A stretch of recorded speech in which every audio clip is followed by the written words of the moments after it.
Hi, this is Tim of the 1916 Company. Welcome and thanks for logging on. If you love this watch, email us, Team Mosso at the1916company.com for purchase, pricing, and availability questions concerning this watch. Today, a watch from a brand that has been requested more often than I've been able to honor the requests. But today we finally have a Brellum watch on the table, and I'm going to be telling you everything you want to know about it and hopefully shining a light on this brand. So Brellum originally launched the predecessor to this watch back in 2017 out of the Jura Valley in Switzerland. The company is in Porrentruy, run by Sebastian Muller, who is a young watchmaker behind the Brellum name, a multi-generational watchmaker. And the timepiece right here is a later evolution of that original Duobox, as this one adds a Moonphase to the triple calendar.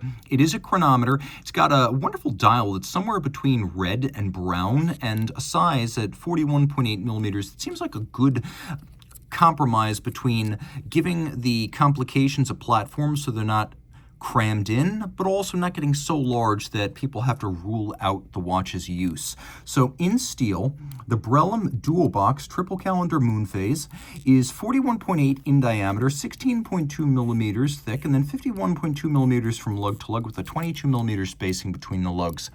I think if this challenges your wrist in any regard, it's going to be a fairly large lug to lug span. But we'll put it on my 16 centimeter circumference wrist and get a good sense of how it fits, and I would say this fits me just fine. Now, if your wrist is smaller than mine, I do think this is going to be a little large. They have smaller watches. Brellum's now doing, I believe, 39 millimeter cases, but this one's 41.8, and it's particularly the lug-to-lug that's going to be the limiting factor here. One more time, that is 51.2 from lug to lug, but my 16 centimeter circumference wrist wears it well. Now, you can see the namesake here, actually, the inspiration for the name, quite obvious. We've got not one, but two box section sapphires, so it is Duobox. That's where that comes from. The strap is remarkably robust and substantial. You can see large rectangular symmetrical scale alligator leather, which is always a very expensive and premium cut of the animal. It's thick cut too, with some bolstering to give it volume, a folded edge, gloss finish. It's got a monotone stitch. Turn it over, and on the bottom, what we have is a sort of rubber inlay like you find on Zenith and some Blancpain dive models. All this designed to separate the moisture, heat, sweat, and grit of the wrist from the leather for longer life. We do have pull-tab spring bars. That's the thing on a lot of brands these days, to give you quick release capability without locking you into some sort of proprietary strap. The lugs are drilled fairly close to the case, which helps mitigate the span of the lugs, so the fit gets a little bit better because the lugs are drilled so close. To avoid any impediment to the motion of the strap, a curved spring bar is employed. You can see the Brellum logo right there. And then you can see that this is a twin trigger release, single fold deployant clasp. You have to press both triggers to open it up. The clasp features a combination of satin finish along with polish. And you can see there's even a little bit of media blast in there. I would want to tell people that's a dragon logo, but it's pretty clearly a cow. Little love letters to the locale in which the watch is created. You can see it's frosty in the winter. They have cows, beautiful pasture. It's country out there. If you've ever been to the Jura Valley in Switzerland, it's remarkably bucolic and picturesque. It is the heartland of Swiss watchmaking. That's where this watch is made. The lugs are beautifully extended. One consequence of having large lugs is that they can have a wonderful full sculptural form. You can see how the bevel extends over the lug ends, then they're very squared off on their ends, and they're brushed on their underside as well. We have vintage-inspired pump-style pushers with a little bit of a mushroom profile. That glass box aesthetic was far ahead of its time. When Brellum first launched the Duobox back in 2017, no one was really rocking the glass box as a self-conscious styling feature. When you saw something like this, it was usually just to be able to clear a thick stack of hands. Today, everyone is doing the glass box aesthetic, from Tag Heuer all the way up to Autologerie, and this right here is somewhere in between, as we've got a combination of a triple calendar and a Moonphase with a chronometer certification. We'll do a quick Lume shot here so you can see this watch, which has a sufficient amount of luminescence. You can see it's a little bit unconventional.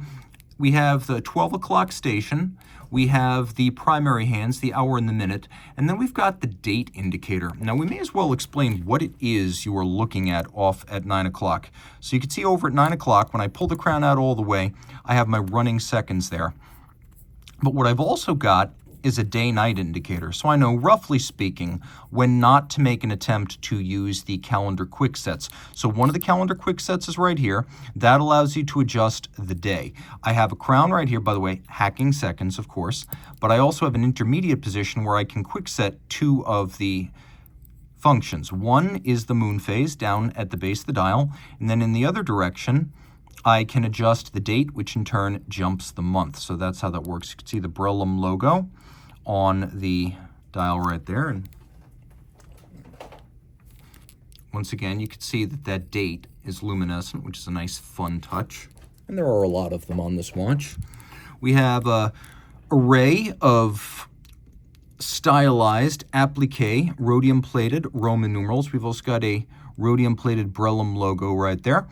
And then we have the chronograph itself, which we'll fire up here.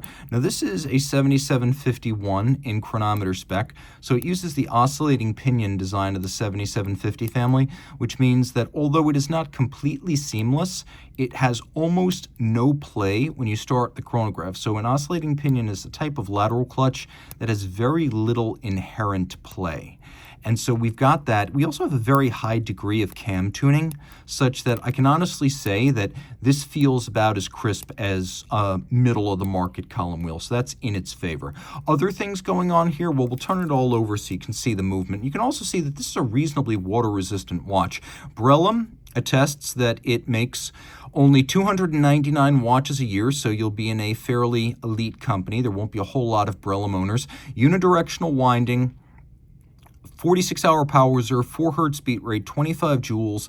You can see that it is a chronometer grade balance. You always know when you're looking at top and chronometer grade because you see those splayed spokes instead of those narrow, unvarying stick-like spokes. And of course, there's also a correspondingly higher quality hairspring included with that. Here you can see the lateral clutch, the oscillating pinions on the end of that. You can also see the clutch spring right there and the eccentric adjustment screw that's used to tune this.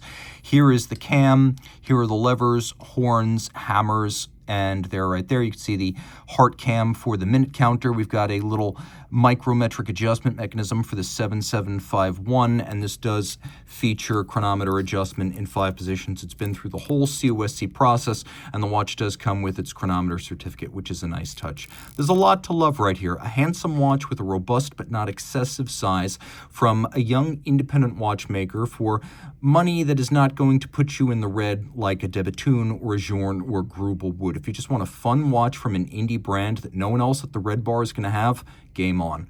Reach out to Team Mosso at the 1916company.com for purchase and pricing details.